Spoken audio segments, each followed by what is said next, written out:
जय हिंद दोस्तों, this is your third lecture of geography. पिछले लेक्चर में हमने इमैनुअल कांट की ओरिजिन ऑफ यूनिवर्स की थ्योरी को समझा था और आज भी हम एक यूनिवर्स की ओरिजिन की थ्योरी को समझेंगे जो दी गई थी आपकी पियर सिमोन लैपलास के द्वारा 1796। देखिए, ये जो थ्योरी जो थी इमैनुअल कांट की थ्योरी का थोड़ा सा मॉडिफिकेशन थी। इमैनुअल कांट ने अपनी थ्योरी दी थी 1765 के अंदर और लगभग 30 सालों के बाद इन्होंने अपनी थ्योरी को दिया। इन्होंने क्या काम किया, जो जो कमियां इमैनुअल कांट की थ्योरीज के अंदर थी उन कमियों को दूर किया और अपनी थ्योरी को दे दिया। बड़े चालाक थे, अपनी थ्योरी को डाला।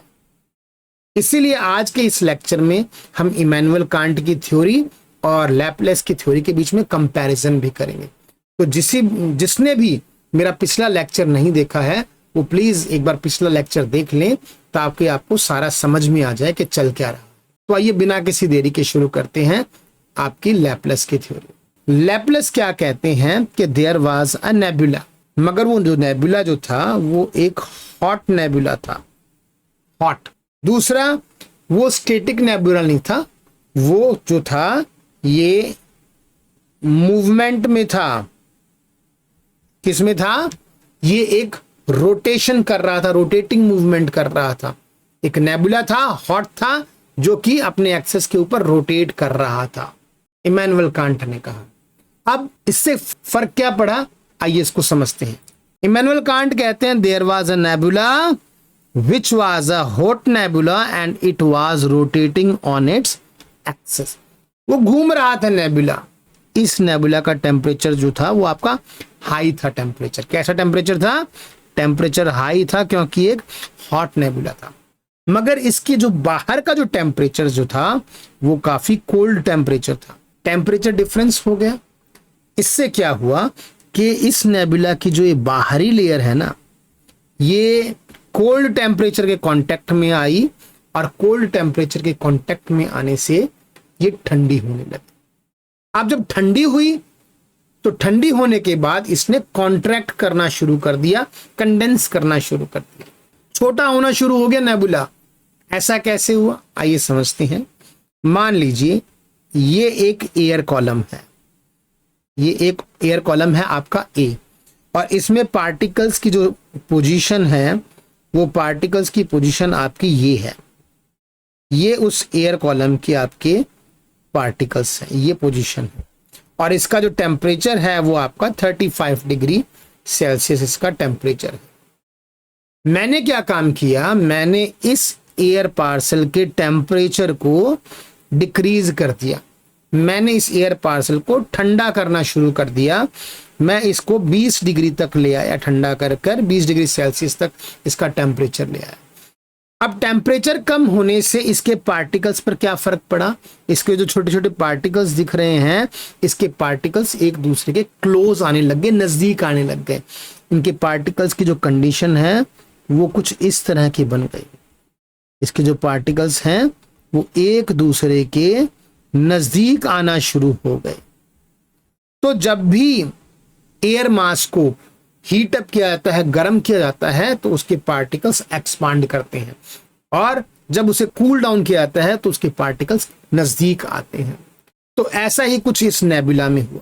क्या हुआ, जब ये इसका आउटर पोर्शन, नेबुला का आउटर पोर्शन कोल्डनेस के कांटेक्ट में आया तो इसने श्रिंक करना शुरू कर दिया, छोटा होना शुरू हो गया। अब श्रिंक करने से क्या हुआ, जब इस नेबुला ने श्रिंक करना शुरू किया, देखिए ये रोटेशन कर रहा था अपने एक्सिस के ऊपर, तो इसकी जो स्पीड जो थी रोटेशन की वो स्पीड बढ़ गई। इस नेबुला की जो स्पीड जो थी रोटेशन की, इस नेबुला की स्पीड जो थी वो स्पीड बढ़ गई। अब ये स्पीड कैसे बढ़ी, आइए समझते हैं।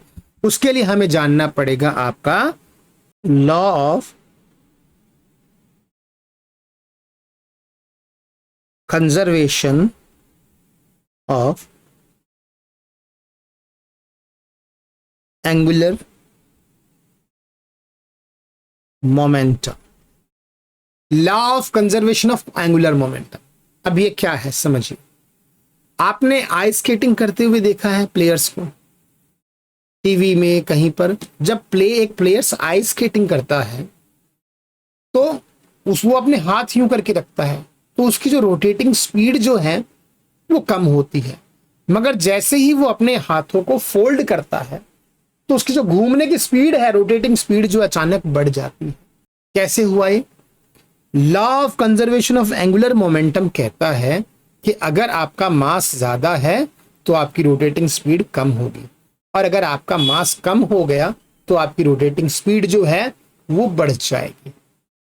तो यही हुआ इस नेबुला के साथ।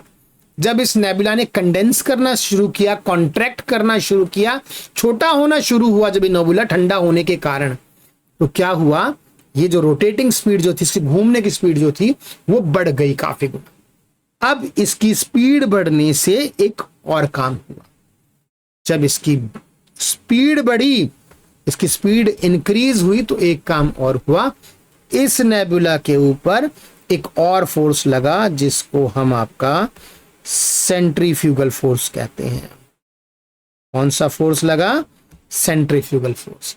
अब सेंट्रीफ्यूगल फोर्स क्या है हमने पिछले लेक्चर में समझा दिया, एक बार फिर से रिवाइज कर देते हैं कि देखिए, आप एक पत्थर लीजिए, उसको एक धागे से बांधिए, उस धागे को जोर से घुमाइए, उस पत्थर को जोर जोर से घुमाइए।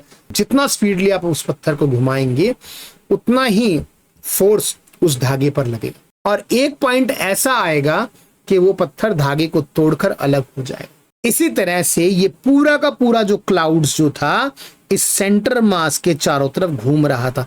ये बल्ज सेंटर मास था और इसके चारों तरफ जो क्लाउड का जो नेबुला जो था ये यूं घूम रहा था। अब जब इसकी पूरे की स्पीड तेज हुई तो सेंट्रीफ्यूगल फोर्स लगा, और सेंट्रीफ्यूगल फोर्स लगने के कारण इस सेंटर मास से एक रिंग